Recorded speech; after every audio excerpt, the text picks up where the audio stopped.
ሙሳ ዓለይሂ ሰላም ከሞተ በኋላ እስራኤላውያን ለረጅም ዓመታት በፊለስጢን ምድር በሰላም በመኖር ላይ ሳሉ ክህደታቸውና ጥጋባቸው አፍንጫቸው ላይ ወጥቶ አላህን ማምለክ አሻፈረን አሉ።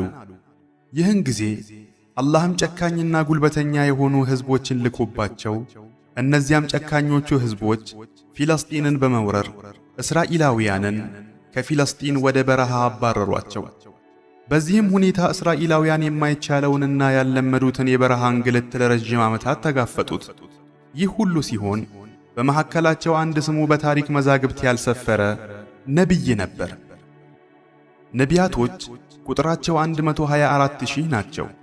ከነዚያ ውስጥ ለኛ በስም የተጠቀሱልን 25ቱ ብቻ ናቸው። በመሆኑም ይህ ነቢይ ስማቸው ካልተጠቀሱልን ነቢያት ውስጥ አንዱ ነው። እስራኤላውያን የበረሃው እንግልት አላስችል ሲላቸው እዚህ ነቢይ ዘንድ በመምጣት ተበዳዮች አይደለንምን በማለት ጠየቁት። ነቢያቸውም ተበዳዮች ናችሁ ሲል መለሰላቸው። እነሱም ከቤቶቻችን አልተፈናቀልንምን በማለትም ጠየቁት። ነቢያቸውም ተፈናቅላችኋል በማለት መለሰላቸው። እነሱም ለዚህ ሁሉ እንግልት የዳረገንን የበደለንንና ያሰቃየንን ሀገራችንንም የወረራትን ጃሉት የተባለውን ንጉሥ መዋጋት እንፈልጋለን። ስለዚህ አንተም የጦር መሪ ሹምልንና ጃሉትን እንዋጋው አሉት። ነቢያቸውም ባህሪያቸውን ስለሚያውቅ ለመዋጋት ዝግጁ መሆናችሁን እርግጠኞች ናችሁ በማለት ጠየቃቸው። እነሱም ከሀገራችን ተሰደን ከቤቶቻችን ተፈናቅለን ልጆቻችንን ይዘን በረሃ ለበረሃ እየተንገላታን እንዴት ለጦርነት ዝግጁ አንሆንም በማለት ጠየቁት። ነቢያቸውም በወረደለት ወሕይ መሠረት አላህ ከመካከላችሁ ጣሉትን የጦር መሪ አድርጎ ሾሞላችኋል አላቸው። ጣሉት ወጣትና ደሃ ልጅ ቢሆንም ግና ጠንካራና ብልህ ነበር። የጣሉት የዘር ሐረግም የያዕቆብ ልጅ ከሆነው ከቢንያሚን ይመዘዛል። ይህን ሲሰሙም እንዴታ ለምንድነው ጣሉት የጦር መሪያችን የሚሆነው? እሱ እኮ ድሃም ነው፣ በዚያ ላይ መሪዎች ከሚወለዱበት ቤተሰብም አይደለም በማለት የአላህን ምርጫ አስተባበሉ። ነቢያቸውም አላህ ጣሉትን በብልሃቱና በጉልበቱ ከእናንተ ውስጥ መርጦታል አላቸው። እነሱም እንግዲያ ተአምር ያምጣልን አሉ። ነቢያቸውም የእሱ ተአምር አንድ ሳጥን ከሰማይ መላእክት ተሸክመውት ይመጣሉ። በዚያ ሳጥን ውስጥም የሙሳና የሃሩን ውርስ እናም የልብ እርጋታም አለበት አላቸው። እነርሱም እንዴታ አሉ። ነቢያቸውም እሱን ሳጥን ለመመልከት ተራራ ላይ ውጡ አላቸው። እነሱም ምንም ሳይዋጥላቸው ለግዳቸው ያን ሳጥን ለማየት ብቻ ወደ ተራራው እየሄዱ ምን አይነት ሳጥን ይሆን እየተባባሉ ከተራራው ላይ ወጡ። ተራራው ላይ ወጥተው ያን የተባለውን የውርስ ሳጥን በመጠባበቅ ላይ ሳሉ መላእክት በኑር አሸብርቀው ሳጥኑን ይዘው ሕዋእ ላይ ተንሳፈፉ። እስራኤላውያኑ በአግራሞት ይመለከቱም ነበር። በመጨረሻም መላእክት እርጋታ በተሞላበት መልኩ ቀስ አድርገው ሳጥኑን በዚያ ነቢይ ፊት ለፊት አስቀመጡት። ልክ ሳጥኑ መሬት አርፎ እስራኤላውያን ሲመለከቱት ልባቸው እርጋታ ተሰማቸው፣ ኢማናቸውም ጨመረላቸው። በዚህ ሁኔታ እስራኤላውያን በጣሉት መሪነት ተስማሙ። ነገር ግን ጦር ሜዳ ለመውጣት ሁሉም ፈቃደኛ አልሆነምና የተወሰኑት ቀርተው ሌሎቻቸው በጣሉት መሪነት ጉዞ ጀመሩ። በጉዞአቸውም ላይ ጣሉት አስቆማቸውና አላህ አንድን ወንዝ ፊት ለፊታችሁ ላይ ለፈተና ያመጣባችኋል፣ ስለሆነም አፋችሁን ለማጠብ ትንሽ ተጎንጩ እንጂ እንዳትጠጡ፣ ከጠጣችሁም ከኔ አይደላችሁም አላቸው። ያን ጊዜ በርካታው የወታደር ክፍል ውሃውን ድርግም አድርጎ በመጠጣት ከመሪያቸው ጣሉት ሲለያዩ፣ የጣሉትን ትዕዛዝ በማክበር ውሃውን ሳይጠጡ የቀሩትም 310 ምናምን ብቻ ነበሩ። ከዚያም ወደ ጦር ሜዳው ሲቃረቡ የጠላቶቻቸው ቁጥር እጅጉን አዳጋች ሆኖ አገኙት።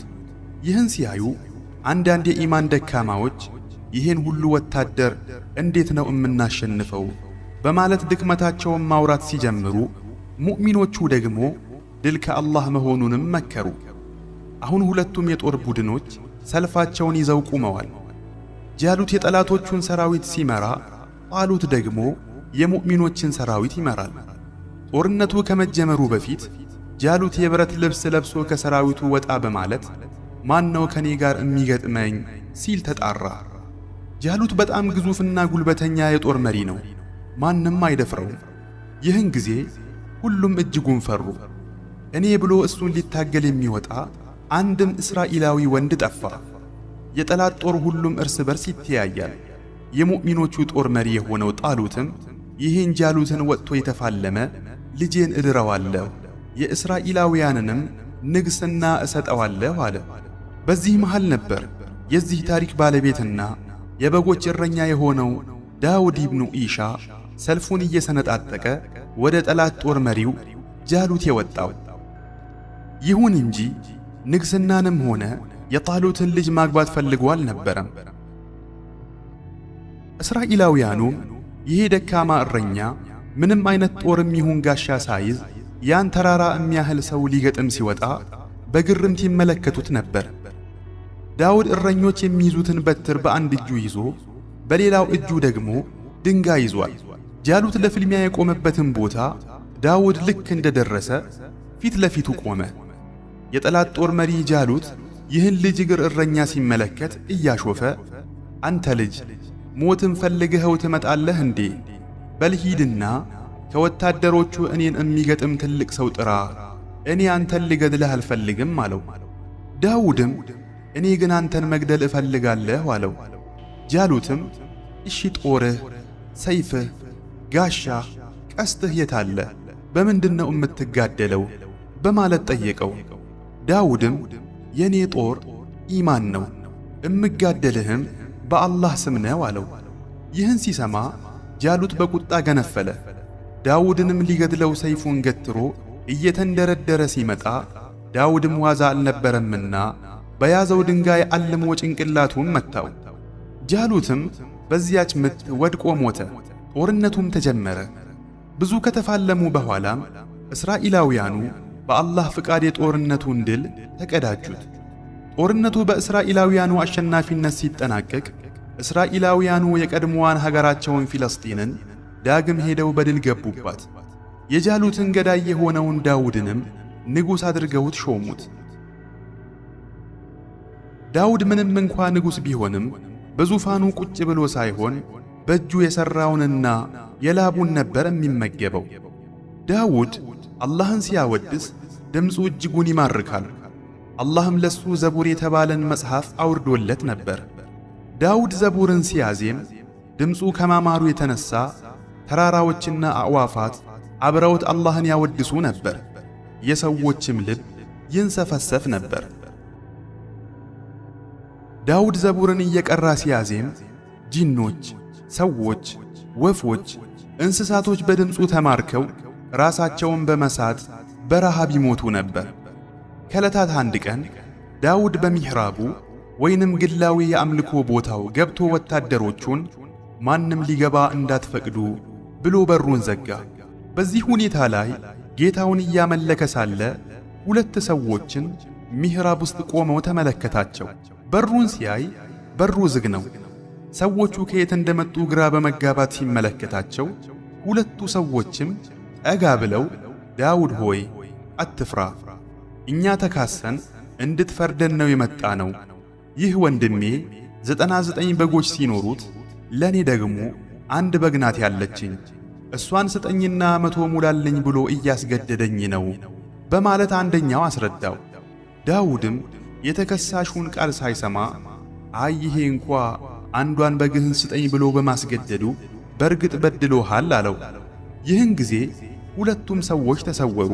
ዳውድም አላህ የሁለት ተካሳሾችን ቃል ሳይሰማ መፍረድ እንደሌለበት ሊያስተምረው መሆኑን በመረዳት ሱጁድ አድርጎ አላህን ይቅርታ ጠየቀው። አላህ ለዳውድ ሱለይማን የተባለን ብልህና ሳሊሕ ልጅ ረዝቆት ነበር። ከዕለታት አንድ ቀን ዳውድ ልጁን ከጎኑ አስቀምጦ ፍርድ ችሎት ላይ ሳለ ሁለት ሰዎች መጡ። ከሳሹ የዚህ ሰውዬ በጎች ማሳዬን ገብተው ያለውን አታክልት በሙሉ አወደሙብኝ፣ ብሎ ክሱን አቀረበ።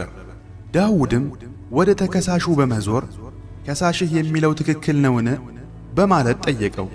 ተከሳሹም አዎን ብሎ መለሰለት። ዳውድም ከሳሹ በወደመበት ማሳ ምትክ የተከሳሹን በጎች እንዲወስድ ፈረደ። ይህን ሲከታተል የነበረው የዳውድ ዓለይሂ ሰላም ልጅ ሱለይማንም አባቴ አንድ ጊዜ እንድናገር ፍቀድልኝ አለው።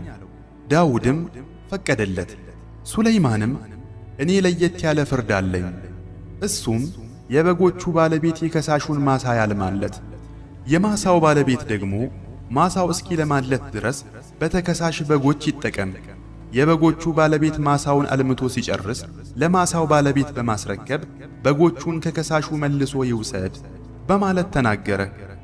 ዳውድም ይህ ጥበባዊ ፍርድ ነው፣ ጥበብን የሰጠህ ጌታ ምስጋና ይገባው አለ። ዳውድ በተፈጥሮ ኮስታራ ነው። ከቤት ሲወጣ ማንም ቤት እንዳይገባ በሚስቱ ላይ ዘግቶ ነበር የሚወጣው። ከዕለታት አንድ ቀን ዳውድ እንደ ልማዱ ቤቱን ዘግቶ ወጣ። ሚስቱም ዝም ብላ ቤቱን እየተዟዟረች ሳለ አንድ ሰው ቤቱ መሃል ላይ ጸጥ ብሎ ቆሞ ተመለከተችውና አንተ ማነህ? ቤት በኩል ገብተህ ነው? ወላሂ ዛሬ ዳውድ ይምጣና አዋርድሃለሁ አለችው። በዚህ ሁኔታ ላይ ሳሉ ዳውድ ቤቱን ከፍቶ ገባ። ሰውየው ግን ንቅንቅ አላለም። ዳውድም በቁጣ ተሞልቶ ማነህ ሲል ጮኸበት። ሰውየውም እኔ ያ ንጉሶችን የማልፈራ ያ ግርዶሾችም እማያግዱኝ የሆንኩ ነኝ አለው።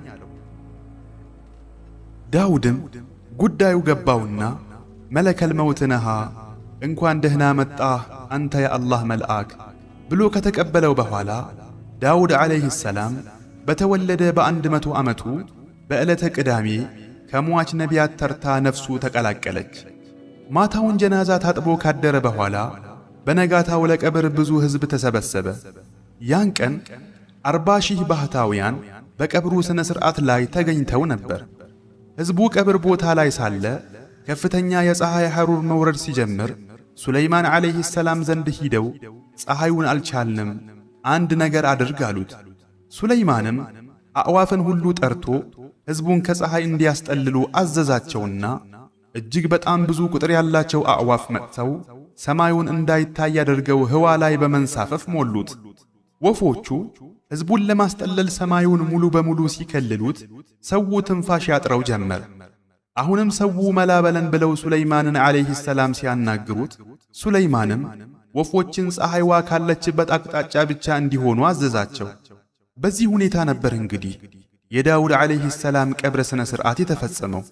የአላህ ሰላምና እዝነት በዳውድ ዓለይሂ ሰላም እና በ124,000 ነቢያት ላይ ይሁን። በቀጣይ መሰናዶ እስክንገናኝ ድረስ ወሰላሙ ዓለይኩም ወራህመቱላሂ ወበረካቱሁ።